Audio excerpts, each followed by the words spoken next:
अबू मूसा Ashari रज़ी अल्लाह ताला अन्हु इंतहाई अजीम शख्सियत थे।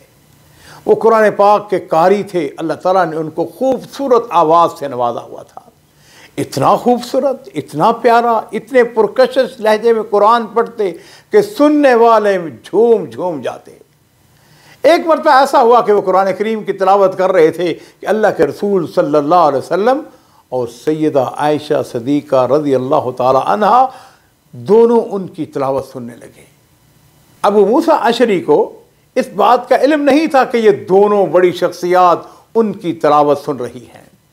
जब उन्होंने तिलावत ख़त्म की तो अल्लाह के रसूल सल्लल्लाहु अलैहि वसल्लम ने उनको बताया, अब्दुल्ला हम तुम्हारी तिलावत सुन रहे थे। तो अजीज़ों, उस पर उन्हें यकीनन बेहद खुशी हुई होगी। अर्ज़ करते हैं अल्लाह के रसूल, अगर मुझे मालूम होता कि आप मेरी तिलावत समाअत फरमा रहे हैं तो मैं और ज़्यादा खूबसूरत अंदाज में तिलावत करता हूँ।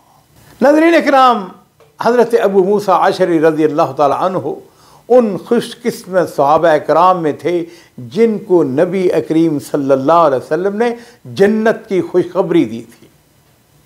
ग़ज़वा हुनैन में इनके भाई अबू आमर थे जो शहीद हो जाते हैं। तो नबी करीम सल्लल्लाहु अलैहि वसल्लम ने अबू आमर के लिए दुआ फरमाते हुए कहा था, ऐ अल्लाह अपने बंदे अबू आमर को बख्श दे और क़यामत के रोज़ उसे बहुत सारी खलकत पर फजीलत अता फरमा। अबू मूसा अशरी उस वक़्त नबी करीम सल्लल्लाहु अलैहि वसल्लम के पास बैठे हुए थे।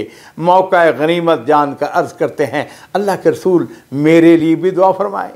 चुनाचे नबी करीम सल्लल्लाहु अलैहि वसल्लम ने फरमाया, अपने मुबारक हाथ, अल्लाहु अकबर, खुशकिस्मत है अबू मूसा अशरी के नबी करीम सल्लल्लाहु अलैहि वसल्लम फरमा रहे हैं, अल्लाहुम्मा अग़फ़िर ले अब्दुल्लाह इब्न कैस ज़म्बहू व अदखिलहु यौमल क़ियामत मुदखलन करीमा।